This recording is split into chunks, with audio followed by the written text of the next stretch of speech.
and it's from the Lion Storyteller Bible by Bob Hartman. When the friends of Jesus and he had finished their goodbye meal, they walked to a garden to pray. That's where Jesus came across his enemies.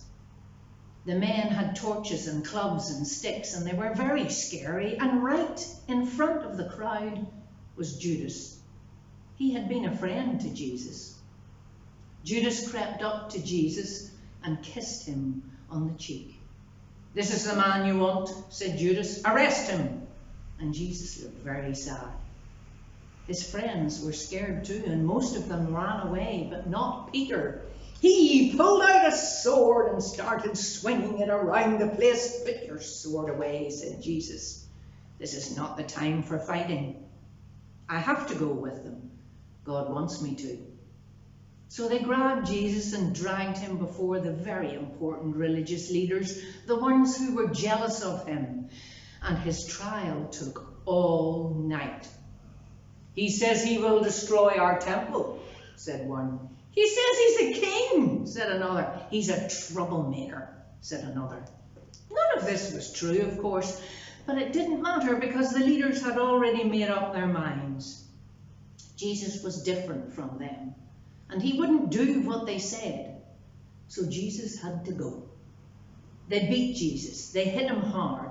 They took away his clothes and put on an old robe around his shoulders and jammed a crown of thorns on his head. And while the blood trickled down his face, they called him names and made fun of him. "So you think you're a king?" they laughed. "Well, look at you now." Jesus never said a word. His body hurt. His heart was breaking, but he never said a word.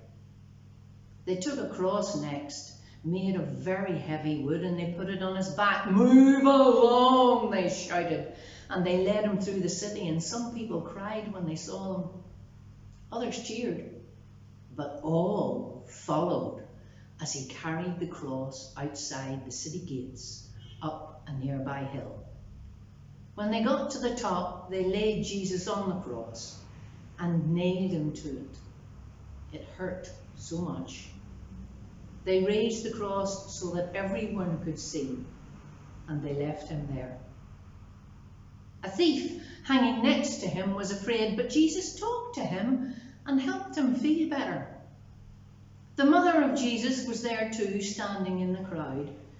So Jesus called to one of his friends, John. "Take care of her for me, will you? She's your mother now." But most of the faces in the crowd were not kind. "You've saved other people," some laughed. "So why can't you save yourself?" Jesus knew why. It wasn't because the bad men had won. It was because God wanted him there to take away all the bad things anyone had ever done. Soon the sky grew dark. The earth shook.